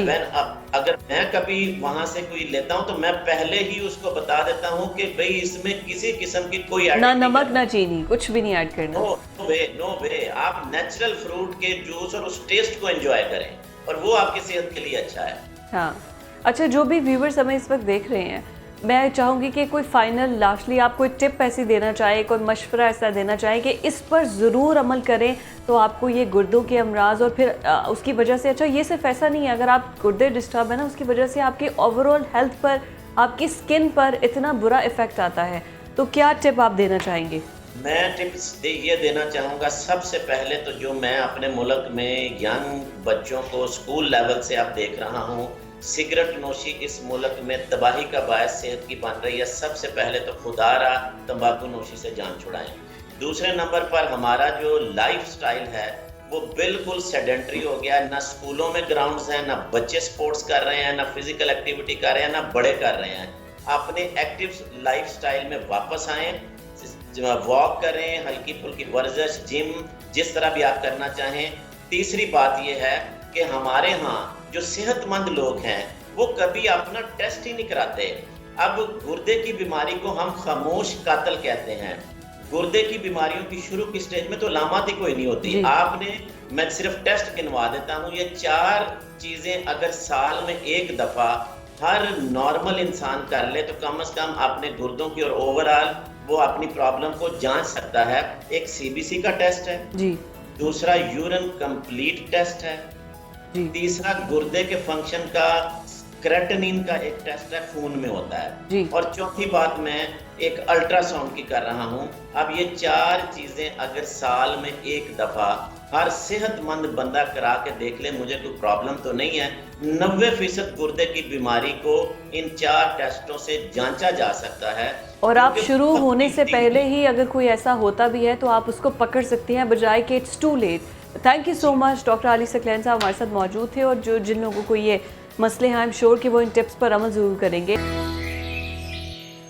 वेलकम टू न्यूज़ मॉर्निंग, और अभी हम आपकी मुलाकात एक ऐसी खूबसूरत खत्तात से करवाने जा रहे हैं, क्योंकि इस्लामी खत्ताती कैलीग्राफी इतना खूबसूरत आर्ट है, और जिस खूबसूरत अंदाज में इसको किया जाता है, बनाया जाता है, ये इतना खूबसूरत अंदाज़ है कि आप दंग रह जाते हैं ऐसे आर्ट को देखकर, ऐसे कलर्स को देखकर, स्पेशली स्केचिंग करते हुए। क्या खूबसूरत अंदाज में एक स्केच तैयार करना कि हूबहू ऐसा लगे कि जैसे कोई जिसे कहा जाता है ना कि शाहकार है, उस तरह से होता है। समटाइम तो आर्ट इतना देखने में फैसिनेट लगता है कि आप सोचते हैं कि जो बना रहा होगा उसने कितना टाइम लगाकर इसको बनाया होगा। तो हमारे साथ मुंतहा अकरम मौजूद हैं, जो कि आर्टिस्ट है, स्केच आर्टिस्ट भी हैं, और इसके अलावा फ़न ख़ताती में भी उनका एक बड़ा नाम है। मुंतहा, वेलकम टू न्यूज़ मॉर्निंग। मैं जानना चाहूँगी आपसे, यू आर माशाल्लाह मल्टी टैलेंटेड गर्ल, और अपॉर्चुनिटीज़ तो आप जैसी ख़वातीन को तो आगे आना चाहिए है, जो कि इस तरह से अपना नाम बना रही है। आपने ये स्केचिंग को और फ़न ख़ताती को मतलब क्यों, क्या वजह क्या थी, और फिर इतना खूबसूरत काम करना और फिर अप्रिसिएशन मिलना, फ़ील कैसा होता है आपको? अस्सलाम वालेकुम। अव्वल तौर पे बहुत शुक्रिया आपका। और मुझे जिस तरह फ़ील होता है, ज़ाहिर सी बात है खुशी ही होगी। मैंने कभी भी नहीं इतना सोचा था कि मैं इस फील्ड को यहाँ तक लेके आऊँगी या इस फील्ड में इतना आगे निकल जाऊँगी, पर अल्लाह का शुक्र है कि मुझे ये मौका मिला है कि मैं यहाँ पे बैठी सबके सामने अगर बोल रही हूँ। तो मैं ये सोचती थी कि मैं बाकियों के लिए रोल मॉडल बनना चाहूँगी कि अगर कोई और लड़की भी इस शोबे में या किसी भी और शोबे में भी आगे निकलना चाहती है तो उसको बढ़ना चाहिए, उसको अपने आप को दबाना नहीं चाहिए। दैट इज़ रियली नाइस मुंतहा, बहुत अच्छी बात है। लेकिन मतलब ये बड़ा एक आर्टिस्टिक सा काम है, बड़ा आपको सोच से, नज़र से, बड़ा आपको ध्यान से, मेहनत से करना पड़ता है। मतलब इट्स रियली हार्ड वर्किंग। तो मैं आपसे ये, जाहिर है जब आपको अप्रिसिएशन मिलती है तो यू फील हैप्पी, लेकिन इतना मेहनत वाला काम आपने पढ़ा क्या है और इसी को क्यों चूज़ किया है? मेरी एजुकेशन इससे बिल्कुल बरअक्स है। ये मेरा जो बचपन से ही था, ये कह लें कि गॉड गिफ्टेड मिला मुझे, कहीं से सीखा नहीं, बचपन से ही इन चीज़ों में शौक़ था। और कैलीग्राफी करना या पेंटिंग करना, स्केचिंग करना, शुरू में मैं स्केचिंग करती थी, स्केचिंग करने के बाद फिर पेंटिंग पे आई, और पेंटिंग के बाद कुदरती तौर पे मेरा जैसे जैसे रूह करती थी कि मैं अल्लाह का नाम लिखूं या कोई आयत लिखूं। तो उस शौक में मैंने कैलीग्राफी सीखी और अब आके मैं कैलीग्राफी भी करती हूँ। तो ये मुश्किल ज़रूर होता है, लेकिन जब एक किसी का शौक और वो दिल लगाकर किसी शौक को करे ना, तो उसके लिए फिर हर चीज़ आसान हो जाती है। एब्सोल्युटली, बिल्कुल ऐसे ही है। लेकिन मैं आपसे ये जानना चाहूँगी कि आपने कोई नेशनल लेवल पर या इंटरनेशनल लेवल पर कोई कंपटीशन भी किए हों, ताकि मैं जानना चाहूँगी कि आपने कितने प्राइजेस अभी तक विन किए हैं। और दूसरा, आपने सही कहा कि जिस तरफ आपका दिल हो आप वो काम दिल लगा कर करें, उसमें ज़रूर आपको कामयाबी मिलती है। तो आगे फ्यूचर प्लान्स क्या हैं आपके? इसी को आगे कंटिन्यू करना चाहेंगी आप? जी बिल्कुल, मैं इसी को कंटिन्यू करना चाहूँगी, क्योंकि ये मेरा शौक भी है। इसी को आगे पैशन के तौर पे लेकर जाना चाहूँगी, ताकि मैं जो है इसको और मज़ीद सीख सकूँ, क्योंकि ये एक ऐसा फ़न है जिसको आप जिस दिन पूरी ज़िंदगी भी मैं कहूँ कि सीखने की ज़रूरत पड़े तो पूरी ज़िंदगी लग जाती है, आपको कोई ना कोई नई चीज़ हर बार सीखने को मिलती है। एब्सोल्युटली, बिल्कुल। अच्छा, मैं कुछ क्राफ्ट वर्क भी हमारे नाजरीन स्क्रीन पर आपका देख रहे हैं, तो आप साथ में ये क्राफ्ट वर्क्स भी करती हैं, आपका इसमें भी इंटरेस्ट है? जी जी बिल्कुल, क्राफ्टिंग में भी बहुत इंटरेस्ट है।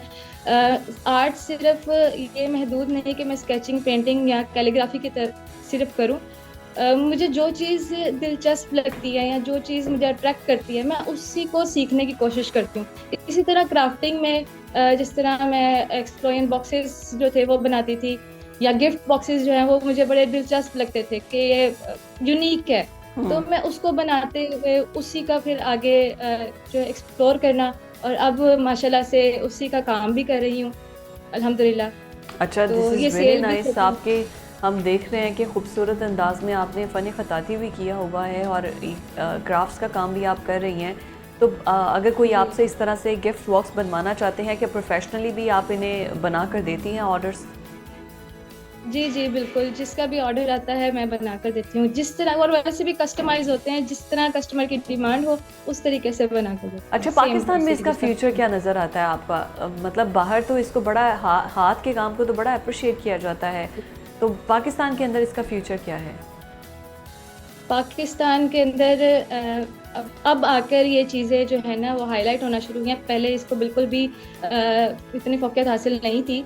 अब आकर जब इस फील्ड में पड़ी हूँ, तो फिर दूसरों का भी जब साथ लेकर चलना, और जब डिफरेंट ऐसे जो बड़े फ़नकार हैं उनसे मिलना, तो पता चलता है कि पाकिस्तान में वैसे तो इतना स्कोप नहीं है, लेकिन अब आकर जो है वो लोगों को ये चीज़ हाईलाइट होना शुरू हुई है, पता चलना शुरू है कि ये इसमें भी जो है ना ये भी इम्पोर्टेंट चीज़ है।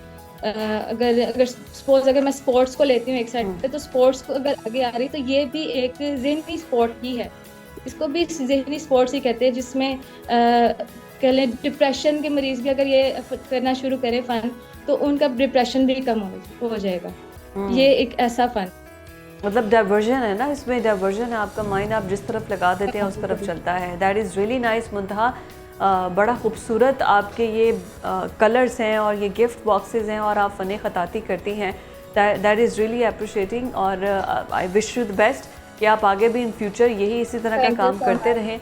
और बड़ा अच्छा आपसे लगा कि आप बड़ा अच्छा काम करती हैं, और इस तरह का यंग टैलेंट है जो कि आगे आना भी चाहिए। और यंग टैलेंट की अगर हम बात कर रहे हैं, तो आपको पता है कि यंग टैलेंट में हमारे पॉलिटिशियंस भी आगे जो यंग है ना, उनको भी मौका मिलना चाहिए है, क्योंकि अभी एडवांसमेंट बहुत ज़्यादा आ चुकी है। और हमारे पॉलिटिशियन, अब जैसे पीटीआई आई थी जो यूथ को लेकर आई थी, तो अगर कोई भी जमात है यूथ का नारा लगाती है, तो उसके लिए बड़ा ज़रूरी है कि उसकी लीडरशिप भी यूथ हो, क्योंकि अगर यूथ को आपने रिप्रेजेंट करना है तो ऐसे विजन के साथ आपको कोई ऐसा चाहिए है, जैसे लाइक बिलावल भुट्टो जो कि youngest talented politician as a foreign minister हमें सर्व कर चुके हैं, और पीपल्स पार्टी के अंदर अभी जो है वो चेयरमैन भी हैं, लेकिन वैसे उनका जो ब्रॉड स्पेक्ट्रम है या विजन है वो बहुत अच्छा है, बड़ा है लेकर। तो इसी पर बात करने के लिए हमारे साथ रहनुमा पीपल्स पार्टी जावेद अख्तर साहब मौजूद हैं। जावेद साहब, welcome to news morning. Bilawal Bhutto Zardari साहब, यूथ की अगर हम बात कर रहे हैं, तो इस टाइम सबसे यंगेस्ट एंड सबसे एक्सपीरियंस्ड अगर कोई पॉलिटिशियन है तो Bilawal Bhutto Zardari is one of them.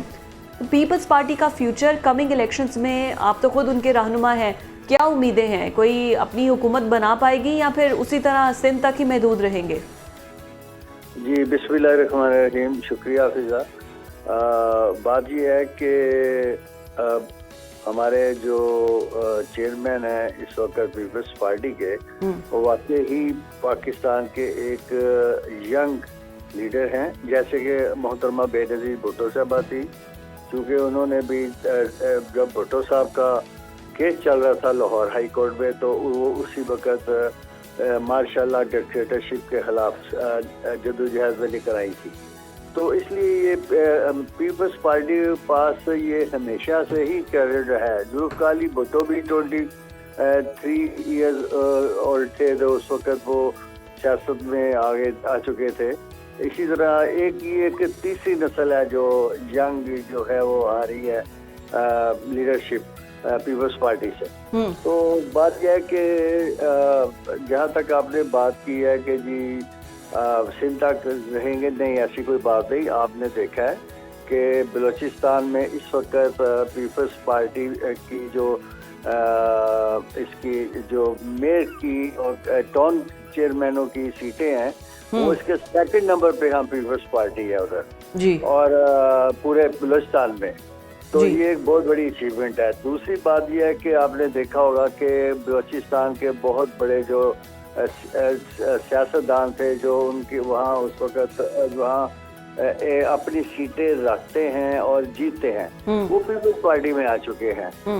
Electables हैं, वो पीपल्स पार्टी को ज्वाइन कर भी चुके हैं। बट जावेद साहब, इलेक्शंस आगे आने वाले टाइम पे बड़े डिफरेंट है। जिस तरह बिलावल गिले शिकवे कर रहे हैं कि हमें लेवल प्लेइंग फील्ड नहीं दिया जा रहा है और लाडलाइज़म बहुत ज़्यादा है, तो ये गिले शिकवे उनके एक हद तक ये भी नज़र आ रहे हैं कि वो विफाक में उनको कोई हिस्सा मिलेगा नहीं। नहीं, ऐसी कोई बात नहीं। ये फैसला करना है अवाम ने, ये अवाम का काम होता है फैसला करना। तो बात यह है कि ये वो जो बात कर रहे हैं लेवल प्लेइंग की, वो बिल्कुल ठीक कर रहे हैं। मैं आपको मिसाल देता हूँ कि जब इलेक्शन अनाउंस हो चुके हैं, ना कोई तहसीलदार, ना कोई पुलिस वाला, ना कोई वो ट्रांसफ़र हो सकता है। अब मुझे कल मेरा चूँकि वहाँ बिजनेस है पतोगी में, तो वहाँ का जो तहसीलदार है उसको वहाँ के नून लीग के साबका मैंने ने कल ही उसको ट्रांसफ़र करवा दिया। तो मैंने एक मिसाल दी है। आप इस तरह वो जो चाह रहे हैं वो अपनी मर्जी की ब्यूरोक्रेसी PMLN ला रही है। तो ये तो साफ जाहिर हो रहा है कि ये फेयर प्लेइंग फील्ड नहीं है, नहीं हो रहा हमारे साथ। लेवल प्लेइंग फील्ड नहीं हम। लेकिन शहबाज शरीफ की गवर्नमेंट के साथ ही पीपल्स पार्टी मौजूद थी। बिलावल फॉरेन मिनिस्टर थे और उन्होंने मिलकर पीपल्स पार्टी ने शहबाज शरीफ को कहा था कि हमारी पूरी सपोर्ट है इनके साथ। तब तो बड़ा मोहब्बत थी दोनों में। नहीं, बात यह है कि आपकी बात ठीक है, लेकिन उस वक्त के हालात देखे ना क्या थे। वो जो उस वक्त का वज़ीर आज़म था, उन्होंने वहाँ पर जो हालात वो लोग पैदा कर दिए थे कि वो पहले तो उन्होंने, आप देखें 10 साल उनकी वो गवर्नमेंट रही उधर KPK में, वो सुबह डिफॉल्ट की तरफ चला गया। लोगों को अब तनख्वाही देने को नहीं है। आप इसी तरह का मामला वफाक में भी आ रहा था। अगर वफाक में आ जाता, चूँकि वो मुआहिदा IMF के साथ मुआहिदा ब्रीच कर चुका था, और जब वो ब्रीच कर दिया था तो मेरा ख्याल है कि उसके बाद हमारे इधर वो यानी श्रीलंका वाले हालात पैदा हो जाने थे। डिफॉल्ट हो जाना था, हमने बिल्कुल डिफॉल्ट होने से बचाया। इस वजह से बचने के लिए, इस डिफॉल्ट से बचने के लिए पीपल्स पार्टी ने ये कुर्बानी दी कि अपने मुखालफों के साथ भी उन्हें मुल्क की मुफाद के लिए इत्तेहाद करना पड़ा। और ये पीपल्स पार्टी की हिस्ट्री है।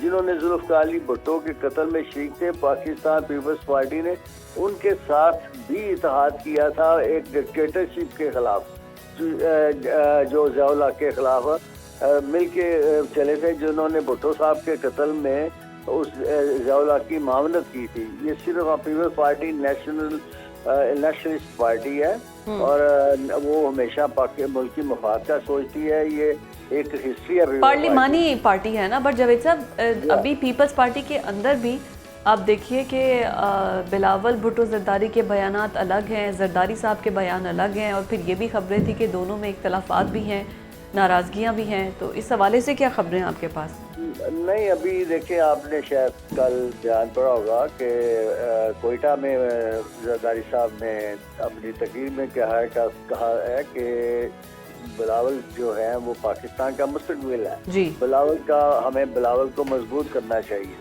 और बिलावल का उन्होंने अपील किया कि आप बिलावल का साथ दें, क्योंकि तो अगर कोई इख्तलाफ हो तो वो फिर तो ऐसी बातें ना करें। वो एक ऐसे ही उन्होंने एक बात की कि देखें तजर्बा जो होता है ना वो किसी के पास मुकम्मल नहीं है, अक्ल कुल कोई नहीं है। जो कोई कहता है कि मैं अक्ल कुल हूँ, मुझे सारा ही कुछ पता है, तो वो जो बंदा है ना वो मेरा ख्याल है कि वो ज़हनी तौर पर ठीक नहीं होगा वो बंदा, क्योंकि ये सियासत तो ये ऐसी चीज है जिसको जितना भी सीखो उतना ही काम है। और तो अगर ये कह दे मुझे सारी कुछ आता है तो फिर वो तो वो जाहिर है खबरें हैं, बयानात हैं, लेकिन मुखालिफिन जो है इसका फ़ायदा उठाते भी हैं। इंशाल्लाह आपसे दोबारा फिर बात होगी, वक्त की किल्लत है। बहुत शुक्रिया जावेद अख्तर साहब हमारे साथ मौजूद थे। नाज़रीन आपसे मुलाकात होगी कल। अल्लाह हाफ़िज़।